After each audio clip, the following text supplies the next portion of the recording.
अगर आप भी लेना चाहते हैं देश दुनिया की तमाम जानकारी तो आज ही सब्सक्राइब करें हमारे चैनल को।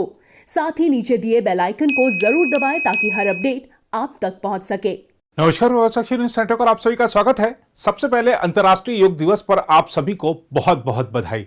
आज पूरा विश्व योग दिवस मना रहा है। भारत में भी अंतर्राष्ट्रीय योग दिवस पर अनेकों कार्यक्रमों का आयोजन हुआ। प्रधानमंत्री नरेंद्र मोदी ने अपने विशेष संबोधन में आज के दौर में योग के महत्व को रेखांकित किया तो लद्दाख में 18,000 फीट की ऊंचाई से लेकर देश के तमाम इलाकों में योगाभ्यास किया गया। भारत तिब्बत सीमा पुलिस के जवानों ने लद्दाख में पैंगोंग त्सो क्षेत्र और गलवान घाटी में योग किया। लद्दाख में 18,000 फीट की ऊंचाई पर योग की तस्वीरें इस समय सोशल मीडिया पर खूब वायरल हो रही हैं। न्यूयॉर्क में टाइम्स स्क्वायर हो, हरिद्वार में पतंजलि योगपीठ आश्रम हो या अन्य स्थल, सभी जगह लोगों ने बढ़ चढ़कर योगाभ्यास में हिस्सा लिया। उधर प्रधानमंत्री नरेंद्र मोदी ने 7वें अंतर्राष्ट्रीय योग दिवस के अवसर पर लोगों को शुभकामनाएं देते हुए कहा कि आज जब पूरा विश्व वैश्विक महामारी कोविड-19 का मुकाबला कर रहा है तो योग उम्मीद की एक किरण बनकर सामने आया है। प्रधानमंत्री ने कहा, जब कोरोना के अदृश्य वायरस ने दुनिया में दस्तक दी थी तब कोई भी देश साधनों से, सामर्थ्य से और मानसिक अवस्था से इसके लिए तैयार नहीं था। हम सभी ने देखा है कि ऐसे कठिन समय में योग आत्मबल का एक बड़ा माध्यम बना है। नमस्कार, आप सभी को 7वें अंतर्राष्ट्रीय योग दिवस की बहुत बहुत शुभकामनाएं। आज जब पूरा विश्व कोरोना महामारी का मुकाबला कर रहा है तो योग उम्मीद की एक किरण भी बना हुआ है। 2 वर्ष से दुनिया भर के देशों में और भारत में भले ही बड़ा सार्वजनिक कार्यक्रम आयोजित नहीं हुआ हो, लेकिन योग दिवस के प्रति उत्साह जरा भी कम नहीं हुआ है। कोरोना के बावजूद इस बार की योग दिवस की थीम योगा फॉर वेलनेस ने करोड़ों लोगों में योग के प्रति उत्साह को और भी बढ़ाया है। मैं आज योग दिवस पर यह कामना करता हूं कि हर देश, हर समाज और हर व्यक्ति स्वस्थ हो। सब एक साथ मिलकर एक दूसरे की ताकत बने। साथियों, हमारे ऋषियों मुनियों ने योग के लिए समत्वम योग उच्यते ये परिभाषा दी थी। उन्होंने सुख दुख में समान रहने, संयम को एक तरह से योग का पैरामीटर बनाया था। आज इस वैश्विक त्रासदी में योग ने इसे साबित करके दिखाया है।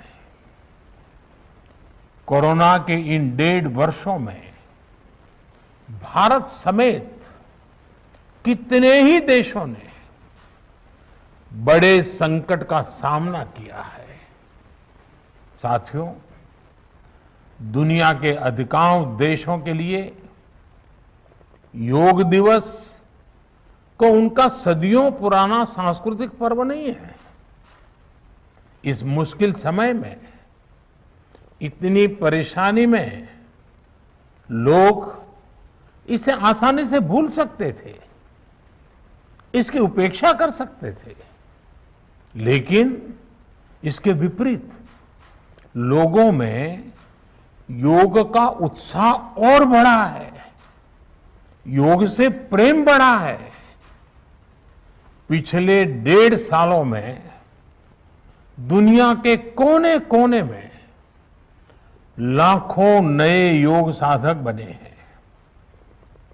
योग का जो पहला पर्याय संयम और अनुशासन को कहा गया है, सब उसे अपने जीवन में उतारने का प्रयास भी कर रहे हैं।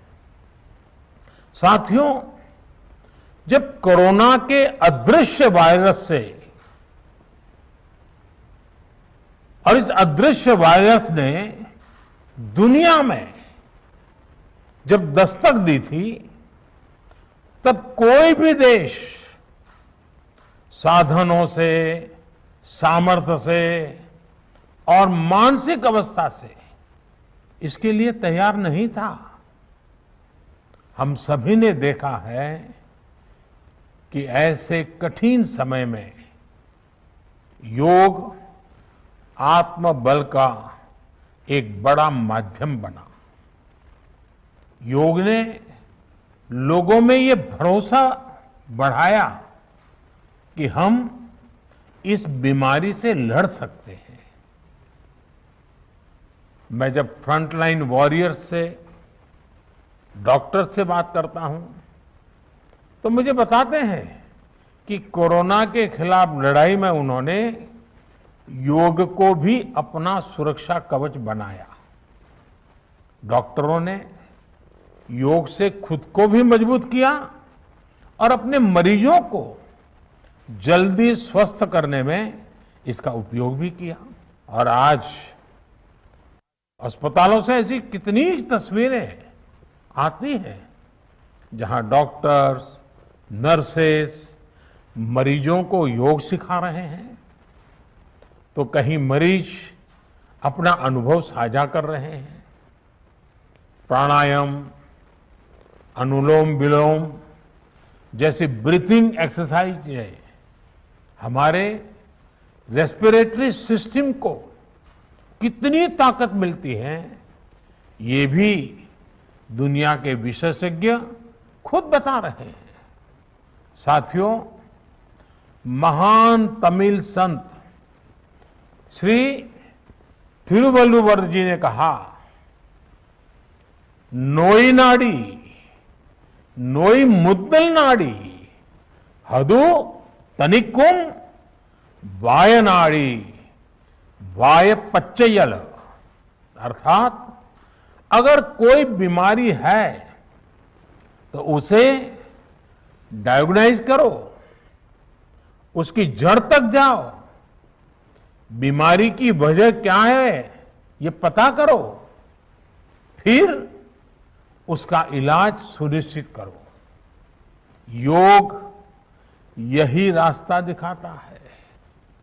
आज मेडिकल साइंस भी उपचार के साथ साथ हीलिंग पर भी उतना ही बल देता है और योग हीलिंग प्रोसेस में उपकारक है।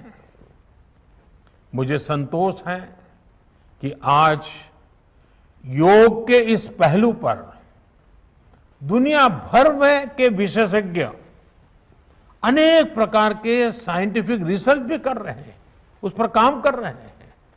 साथियों, कोरोना काल में योग से हमारे शरीर को होने वाले फायदों पर, हमारी इम्यूनिटी पर पड़ने वाले सकारात्मक प्रभावों पर कई स्टडीज हो रही है। आजकल हम देखते हैं कई स्कूलों में ऑनलाइन क्लासेस की शुरुआत में 10-15 मिनट बच्चों को योग प्राणायाम कराया जा रहा है। ये कोरोना से मुकाबले के लिए भी बच्चों की शारीरिक रूप में तैयारी कर रहा है। साथियों, भारत के ऋषियों ने हमें सिखाया है, व्यायामात लभते स्वास्थ्यम, दीर्घ आयुषम बलम सुखम, आरोग्यम परमम भाग्यम, स्वास्थ्यम सर्वार्थ साधनम। अर्थात योग व्यायाम से हमें अच्छा स्वास्थ्य मिलता है, सामर्थ्य मिलता है और लंबा सुखी जीवन मिलता है। हमारे लिए स्वास्थ्य ही सबसे बड़ा भाग्य है और अच्छा स्वास्थ्य ही सभी सफलताओं का माध्यम है। भारत के ऋषियों ने, भारत ने जब भी स्वास्थ्य की बात की है तो इसका मतलब केवल शारीरिक स्वास्थ्य नहीं रहा है। इसलिए योग में फिजिकल हेल्थ के साथ साथ मेंटल हेल्थ पर इतना जोर दिया गया है। जब हम प्राणायाम करते हैं, ध्यान करते हैं, दूसरी यौगिक क्रियाएं करते हैं तो हम अपनी अंतर चेतना को अनुभव करते हैं। योग से हमें ये अनुभव होता है कि हमारी विचार शक्ति, हमारा आंतरिक सामर्थ्य इतना ज्यादा है कि दुनिया की कोई परेशानी, कोई भी नेगेटिविटी हमें तोड़ नहीं सकती। योग हमें स्ट्रेस से स्ट्रेंथ की ओर और नेगेटिविटी से क्रिएटिविटी का रास्ता दिखाता है। योग हमें अवसाद से उमंग और प्रमाद से प्रसाद तक ले जाता है। Friends, yoga tells us that so many problems might be out there, but we have infinite solutions within ourselves. We are the biggest source of energy in our universe. We do not realize this energy because of the many divisions that exist.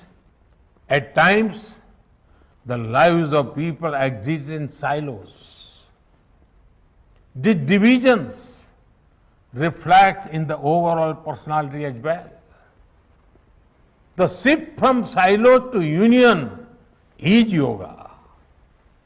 A proven way to experience a realization of oneness is yoga. I am reminded of the words of the great Gurudev Tagore, who said, and I quote, "The meaning of our self is not to be found in its separateness from God and others, but in the ceaseless realization of yoga of union," unquote. The mantra of Vasudhaiv Kutumbakam, which India has followed since ages, is now finding global acceptance. We all are praying for each other's well-being. If there are threats to humanity, yoga often gives us a way of holistic health. Yoga also gives us a happier way of life. I'm sure yoga will continue playing its preventive as well as positive role in healthcare of masses. साथियों, जब भारत ने United Nations में अंतर्राष्ट्रीय योग दिवस का प्रस्ताव रखा था तो उसके पीछे यही भावना थी कि योग विज्ञान पूरे विश्व के लिए सुलभ हो। आज इस दिशा में भारत ने यूनाइटेड नेशंस WHO के साथ मिलकर एक और महत्वपूर्ण कदम उठाया है। अब विश्व को एम योगा ऐप की शक्ति मिलने जा रही है। इस ऐप में कॉमन योगा प्रोटोकॉल के आधार पर योग प्रशिक्षण के कई वीडियोस दुनिया की अलग अलग भाषाओं में उपलब्ध होंगे। ये आधुनिक टेक्नोलॉजी और प्राचीन विज्ञान के फ्यूजन का भी एक बेहतरीन उदाहरण है। मुझे पूरा विश्वास है एम योगा ऐप योग का विस्तार दुनिया भर में करने और वन वर्ल्ड वन हेल्थ के प्रयासों को सफल बनाने में बड़ी भूमिका निभाएगा। साथियों, गीता में कहा गया है, तम विद्या दुख संयोग वियोगम योग संगीतम, अर्थात दुखों से वियोग को, मुक्ति को ही योग कहते हैं। सबको साथ लेकर चलने वाली मानवता की ये योग यात्रा हमें ऐसे ही अनवरत आगे बढ़ानी है। चाहे कोई भी स्थान हो, कोई भी परिस्थिति हो, कोई भी आयु हो, हर एक के लिए योग के पास कोई न कोई समाधान जरूर है। आज विश्व में योग के प्रति जिज्ञासा रखने वालों की संख्या बहुत बढ़ रही है। देश विदेश में योग प्रतिष्ठानों की संख्या में भी वृद्धि हो रही है। ऐसे में योग का जो मूलभूत तत्व ज्ञान है, मूलभूत सिद्धांत है, उसको कायम रखते हुए योग जन जन तक पहुंचे, अविरत पहुंचे, निरंतर पहुंचे, ये कार्य आवश्यक है। और ये कार्य योग से जुड़े लोगों को, योग के आचार्यों को, योग के प्रचारकों को साथ मिलकर करना चाहिए। हमें खुद भी योग का संकल्प लेना है और अपनों को भी इस संकल्प से जोड़ना है।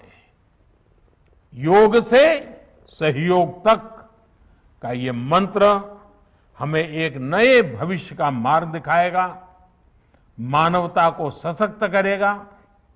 इन्हीं शुभकामनाओं के साथ आज अंतर्राष्ट्रीय योग दिवस पर पूरी मानव जात को, आप सभी को बहुत बहुत शुभकामनाएं, बहुत बहुत धन्यवाद।